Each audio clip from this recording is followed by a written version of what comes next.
अस्सलामु अलैकुम दोस्तों, आज हम आपको एक ऐसी सच्ची और दिल को छू लेने वाली कहानी सुनने जा रहे हैं जिसे सुनने के बाद आपका अल्लाह की जात पर भरोसा और ज्यादा मजबूत हो जाएगा।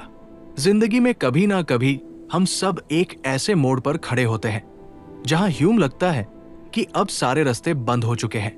हम परेशान हो जाते हैं, रोने लगते हैं और सोचते हैं कि हमारी दुआ कबूल क्यों नहीं हो रही। लेकिन याद रखिए, अल्लाह के यहाँ देर है, अंधेर नहीं।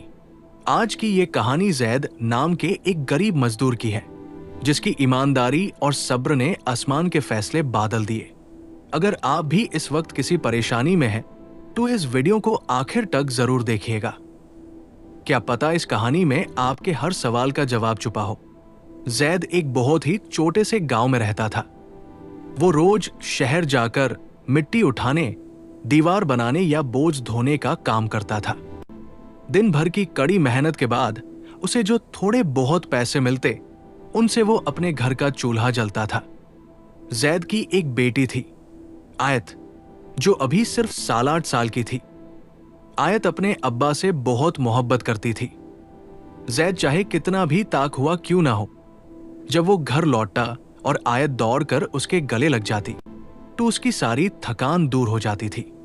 जैद गरीब जरूर था, लेकिन उसके उसूल बहुत पक्के थे। वो हमेशा हलाल कमाता था। एक बार उसके साथ काम करने वाले एक मजदूर ने कहा, जैद, तुम इतनी ईमानदारी क्यों दिखाते हो? थोड़ी सी हेराफेरी कर लिया करो। 2 पैसे ज्यादा मिलेंगे तो अपनी बेटी को किसी अच्छे स्कूल में पढ़ा पाओगे।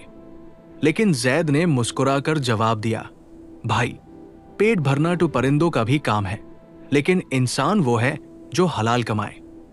मुझे मेरी बेटी को हरम का एक निवाला भी नहीं खिलाना, चाहे मुझे कितनी भी तंगी में जीना पड़े। अल्लाह पर भरोसा है, वो रास्ता निकलेगा। लेकिन दोस्तों, अल्लाह अपने प्यारे बैंडन को आजमाइश में जरूर डालता है ताकि उनका सब्र देख सके। मौसम बदला और अचानक आयत को बहुत तेज बुखार ने जाखड़ लिया। शुरुआत में जैद ने सोचा कि मामूली बुखार है। उसने गांव के हकीम से दवा दिला दी, लेकिन दिन गुजरते गए और आयत की तबीयत बिगड़ती चली गई। उसका जिस्म जोन टपने लगा और उसने खाना पीना बिल्कुल छोड़ दिया। जैद घबराकर उसे शहर के बेड हॉस्पिटल लेकर गया। वहां डॉक्टर ने चेकअप करने के बाद एक बहुत बड़ी रिपोर्ट दी और कहा, जैद भाई, आपकी बेटी के अंदर एक ऐसी बीमारी है जिसका इलाज अगर अगले 2-3 दिनों में नहीं हुआ तो इसकी जान को खतरा हो सकता है। इसके ऑपरेशन और दवाइयों के लिए कम से कम 50,000 रुपए की जरूरत पड़ेगी। 50,000 रुपए एक ऐसे मजदूर के लिए जिसके पास अगले दिन का राशन खरीदने के पैसे ना हो।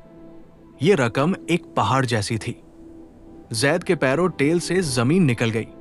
वो डॉक्टर के सामने हाथ जोड़कर रोने लगा, डॉक्टर साहब, मैं एक गरीब मजदूर हूं, इतने पैसे कहां से लाऊंगा? मेरी बच्ची को बचा लीजिए। डॉक्टर ने हमदर्दी तो दिखाए पर कहा, हम मजबूर हैं, बिना पैसों के हॉस्पिटल से दवाइयां नहीं मिलती। आप पैसों का इंतजाम कीजिए, हम तैयार हैं। जैद उस दिन शहर के हर उस शख्स के पास गया जिसे वो जानता था ना। वो अपने ठेकेदार के पास गया और गिदगिदा कर बोला, साहब, मुझे मेरी अगले 6 महीने की मजदूरी एडवांस में दे दीजिए। मेरी बेटी हॉस्पिटल में है। लेकिन ठेकेदार ने साफ मना कर दिया और कहा, यहां कोई खैरात नहीं बैठती, जब काम करोगे तभी पैसे मिलेंगे। वो अपने दोस्तों रिश्तेदारों के पास गया, पर हर किसी ने कोई ना कोई बहाना बनाकर अपना पल्ला झाड़ लिया। किसी ने कहा मंदी चल रही है, तो किसी ने कहा हमारे पास खुद पैसे नहीं है। सूरज ढल चुका था और जैद के हाथ में 1 रुपया भी नहीं आया था। वो थक हार कर टूटे हुए दिल के साथ वापस हॉस्पिटल की तरफ पैदल चलने लगा। उसका दिल रो रहा होता है और रास्ते में तेज बारिश शुरू हो जाती है। ऐसा लग रहा था जैसे आसमान भी उसके गम में रो रहा हो। हॉस्पिटल पहुंचने से पहले रास्ते में एक पुरानी और सुकून भरी मस्जिद आई। जैद के कदम वहां रुक गए। उसने सोचा, मैं पूरे शहर में भटक लिया, हर इंसान के सामने हाथ फैला दिए,